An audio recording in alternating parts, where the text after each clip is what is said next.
My name is Claire Harrington. I'm 38. I sat in the boardroom as a last-minute note-taker.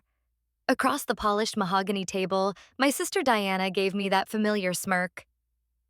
"Stick to your little side gigs," she said.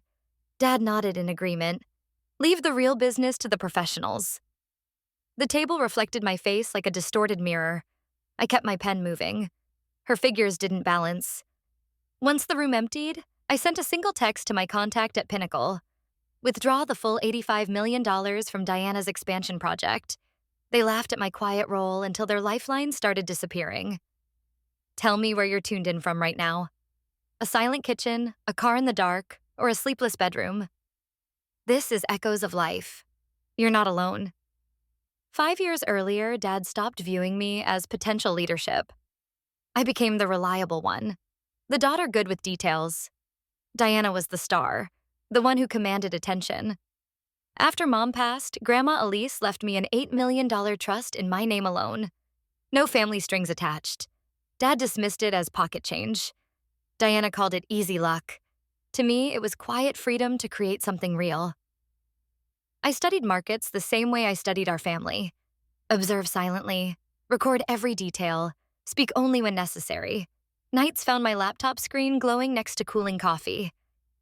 Days meant board meetings where I fetched printouts, took minutes, stayed invisible. Just do your part, Claire. Stay in your lane. So I did, while quietly building Pinnacle Holdings through discrete partners and airtight structures. I became the majority owner without a single press mention. That $8 million grew to $218 million through careful analysis of details Diana always overlooked, and by refusing to sign anything I hadn't fully dissected. Diana's rise to prominence chilled the air further. She delivered catchy slogans and bold timelines. Dad ate it up. It echoed his own style. Our CFO, Gerald, raised measured concerns. Diana brushed them off with charm and unshakable certainty. 3 months back, I overheard her in the corridor complaining that investors moved too slowly. The market craved her vision, she insisted. I listened, then placed one discreet call. Pinnacle extended financing on favorable terms. She signed eagerly, never bothering to check the ownership behind the name. So when she referred to me as the secretary today, I stayed steady. The capital she relied on reported to me. If she wanted it restored, my signature would be required. She assumed I was merely documenting, until I began directing. The following morning, I arrived before dawn. The lobby carried the scent of lemon polish and marble. My ID still read analyst, but my influence had outgrown the label. I was only in the boardroom because the usual assistant called in sick. Dad's instruction: "Just take notes, Claire," as if I were a disposable tool. At 6:12 a.m., Brandon messaged, "Withdrawal process started. Compliance in motion." I stared at the $85 million figure until it felt real. Diana strode past on the executive level, heels clicking rhythmically. Latte in hand, smile wide. "Send over the minutes," she ordered. No greeting, no name. Dad followed, eyes dropping to my hands rather than my face. "Be useful today," he said. In my office, dual monitors displayed live market feeds, screens I'd purchased myself because the company wouldn't. Yet I was still told to think small. At 10:03, Diana circulated her board email. Expansion greenlit, permits in 2 weeks, hiring in 30 days, groundbreaking in 3. Timelines that existed only in presentations. Gerald dropped by at lunch, standing stiffly. "This plan will sink us," he said plainly. I asked if he'd raised it with Dad. His look said everything. I tried. He mistakes her certainty for skill. By 2:40, Brandon confirmed.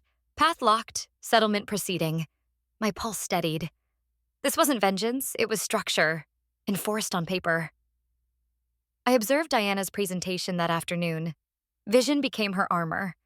She dismissed Gerald's points, branded caution as defeatism. Dad approved each slide. In my notebook, I highlighted 3 red flags: labor costs, material escalation, liquidity strain. I didn't interrupt. I recorded. Thursday afternoon brought Brandon's final note: withdrawal irreversible. I read it slowly, then exhaled into the sudden hush of the room, soft as falling snow. That evening, takeout on the counter, Coffee gone bitter, fridge humming, rain against the pane. I refreshed the transfer log anyway. Every step clean, time-stamped, compliant. By Friday, Diana would still wear her confidence. She wouldn't yet feel the ground tilting. When she finally searched for me, it wouldn't be for transcription. It would be for approval. By then, the funds would be beyond reach. If this echoed your own family or future, what path would you choose? Comment 1. Preserve harmony and remain silent. Comment 2. Safeguard your worth and enforce the boundary. Friday, 2:15 p.m. My phone erupted, Diana calling repeatedly, desperate to claw the money back. The internal system flashed alerts, liquidity crisis, vendor penalties, alarms in red. I let the first calls go to voicemail. On the fourth, I picked up. "What's wrong?" I asked, deliberately calm. Her voice fractured. Pinnacle pulled everything. No discussion. Full withdrawal. "We're finished?" In the background, printers whirring, urgent voices. I imagined her flawless slides, the binding contracts, Gerald's earlier warning. "That's terrible," I said. "What's your next step?" "I don't know," she snapped. "No one else is responding. Groundbreaking's in 3 weeks, equipment's committed, vendors demand payment." Her tone shifted softer, almost nostalgic. "You know finance people. From your small investing side thing. Could you reach out?" I glanced at my notebook, at the word irreversible in my handwriting. "I can inquire," I said. "No guarantees." "Thank you," she exhaled. "I knew I could rely on you." I hung up and dialed no one. I watched time pass. I monitored my inbox. I waited. At 4:02, Dad's assistant appeared. "Mr. Harrington needs you upstairs immediately." Dad's office smelled of cedar and cologne. Diana paced, hair severely tied. Dad's jaw clenched. "Financing vanished," he said. "We're locked into contracts with exposure." Diana jumped in. "We only need $85 million now. We've trimmed scope, postponed purchases." Her glance at me felt loaded. Dad leaned in. "Diana says you know people. We need assistance, Claire. Not notes. Real help." I spoke evenly. "Most investors avoid high risk. Your schedule is compressed. Your commitments are aggressive." Diana bristled. "Unless your contacts are inexperienced." "I have one viable path," I said. "It's fully compliant, adheres to every term, but it demands oversight." Dad held steady. "What oversight?" "Monthly disclosures, approval on key expenditures, penalties for mismanagement, and a dedicated project liaison with complete visibility." Diana's gaze sharpened. "You?" "Yes," I answered. "Me." The silence grew heavy. The skyline beyond the windows looked washed out. Dad exhaled. "Send the proposal." I nodded, rose, and left. Diana's parting shot trailed me. "Don't screw this up." I didn't reply. I drafted the terms. 3 concise pages of protections, no barbs. Diana phoned within minutes. "These demands are absurd. No legitimate investor insists on veto rights." "This one does," I replied.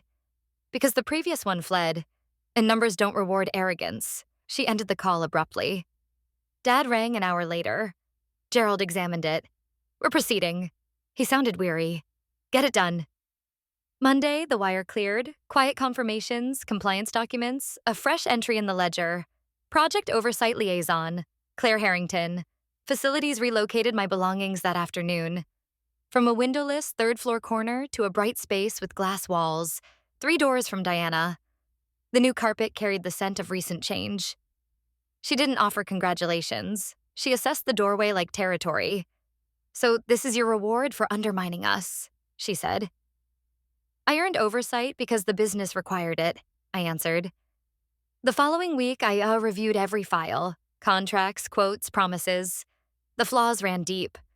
Diana had committed to equipment pre-closing, baked in harsh penalties, used outdated labor rates, awarded vendors to acquaintances without competition or review. I didn't accuse. I compiled a 40-page analysis. Comparative wages, inflation trends, delay risks, permit realities, probability assessments. Gerald stopped by with coffee. He simply said, "Good. as if he'd waited a long time. I called the key meeting. Dad, Diana, Gerald, the core team. Diana focused on her phone as if I remained clerical. I took the head position regardless. I presented the data, then the fixes. Retender vendors, extend schedules, adjust compensation, restructure agreements, reducing projected failure risk by nearly half. Diana cut in. 8 additional months? Unacceptable. This is fear disguised as strategy. I held her stare. True innovation doesn't bet livelihoods on bravado. Dad turned. Gerald? Gerald nodded. She's correct. Diana's cheeks burned. Dad spoke quietly. Execute her recommendations, immediately. Then to me, Senior Vice President, Strategic Operations. The room froze. Diana shoved her chair back. This is madness, she hissed and stormed out. Dad lingered after the door shut. I should have recognized you earlier, he said, softer than I'd heard in years. I didn't cheer. I simply exhaled, understanding the price of the victory. I'd gained rank, but the family dynamic had fractured further. 6 months on, the expansion site broke ground, not on Diana's optimistic calendar, but on one grounded in reality, weather and regulations. I arrived pre-dawn. Mud on my boots, generators running, air thick with diesel and earth. The foreman passed me a hard hat without fanfare. In the site trailer, the budget board listed plain facts: items, approvals, truthful numbers. Diana retained her COO position, but major choices now demanded documentation. She despised the